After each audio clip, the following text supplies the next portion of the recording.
Guys, nandito pala tayo sa Sablayan, Occidental Mindoro. At meron tayong pinuntahan dito na tinatawag nila na Libuaw Lake. So ayan guys, I love Libuaw. Yan yung pinaka-lake, yung nasa likod na yan. Siguro marami diyang mga isda, tilapia. Tingnan mo, picture.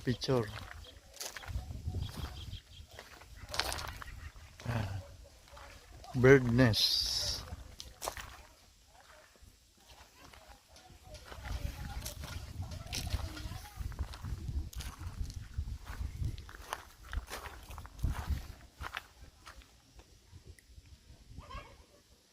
Parang ano ito, parang sasadyain mo talaga itong lugar na ito.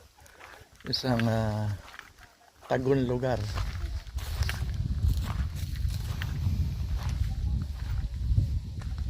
Ayan. Pwede kang magano dyan sa parang kubo na yan. Kung mayroon kang baon na pagkain, walang kainan dyan. Tapos dito pwede kang mag picture sa Hugis Puso.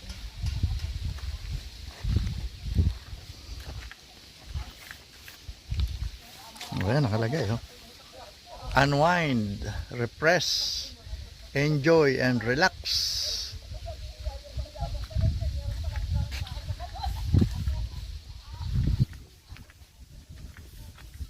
Libuaw. Marami mga kubo-kubo doon, papunta doon yan. Kung meron kang baon, dito na kainin. Ito, pasukin natin itong parang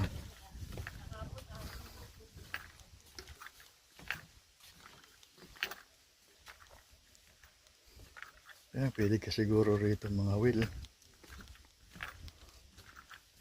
Sabi nila, yung mahuhuli mo, pwede mo daw ipaluto dyan.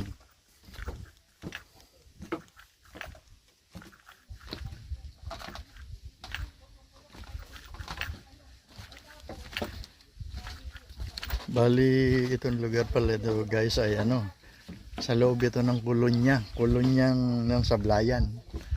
So kanina nadaanan natin yung mga bilangguan. Final colony.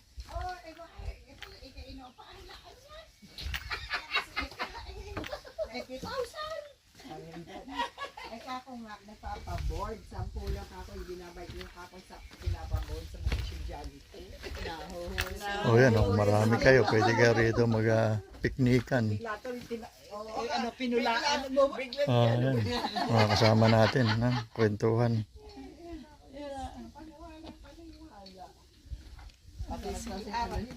Ano sabi?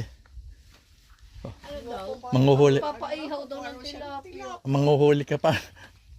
Sino manghuhuli? Wala nga tayo manghuli. Ay, ba't sabi niya sige po, magpapaiyaw kami ng tilapia. Tilapia lang. Ano ba? Ayan yan, pupunta naman. Ngayon, kinakausap yan. Si Manang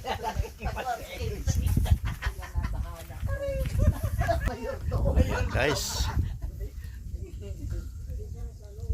Kaya nga nag-i-adob ng dalawang bata. Kahit paano, alam niya makakaya. Pwede ka raw pala rito magpaihaw ng tilapia.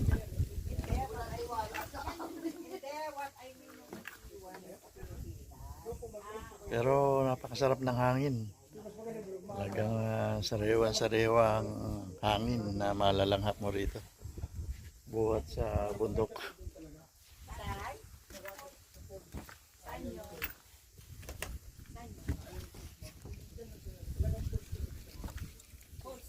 So yung pinakalikod puro mga bundok-bundok.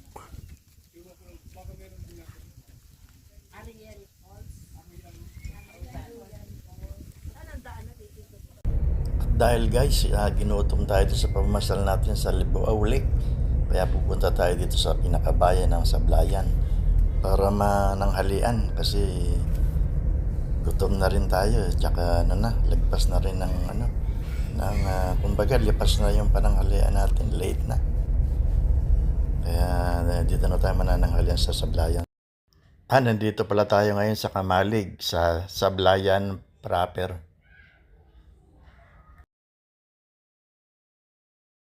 Bali manananghalian tayo rito, dinayo pa natin buhat ng San Jose, 2 hours travel.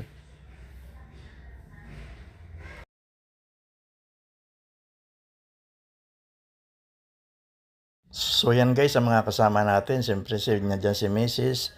Tsaka yung mga pinsan niya. So namimili na sila ng order nila na pagkain kasi late na rin ang natin, pananghalian. Kasi galing nga tayo sa Libao Lake, dyan sa Pinal Colony ng Sablayan. Kaya dito na tayo manananghalian sa pinaka-poblasyon ng Sablayan. At ang hinahanap natin yung isda. So guys, habang hinihintay natin yung order natin, yan. Video muna tayo dito sa paligid nitong Kamalig Restaurant. Napakaganda rin naman ng dating nitong nila. Nitong pinaka-restaurant nila, yung entrada nila pagpasok mo ay parang garden. Kaya medyo malamig ang mo rito sa loob, ang pakiramdam mo. So yan, andyan na yung mga in-order natin. Karamihan ng order natin ay mga isda. May sinigang na tuna, may grills tuna na siya nating hanap buhat pa sa San Jose. Dito sa Sablayan marami niyang tuna. So guys, pagkakain natin, balik na ulit tayo ng bayan ng San Jose. At siyempre, nag-enjoy tayo dito sa kinainan natin na Kamalig Restaurant. At napakamura pa ng pagkain at saka masarap. Kaya talagang babalik-balikan mo dito pagka napasyal ka ulit dito sa bayan ng Sablayan. 800 plus lang. Yun? Oo. So guys, biyahe na ulit tayo ng panibagong 2 hours na naman pabalik ng San Jose. Yung chicken ko kung in-order 149 lang yun Ay, isasama sa vlog ni Kang Remen yun, yung ganung halaga. May i-recommend yung Kamalig. Grabe, nagulat ako pagtingin ko. Sabi ko, ito lang pala yung bayaran ko. Grabe ka mura. Tapos yung Pero lima na tayo, ganun lang ang na tuna.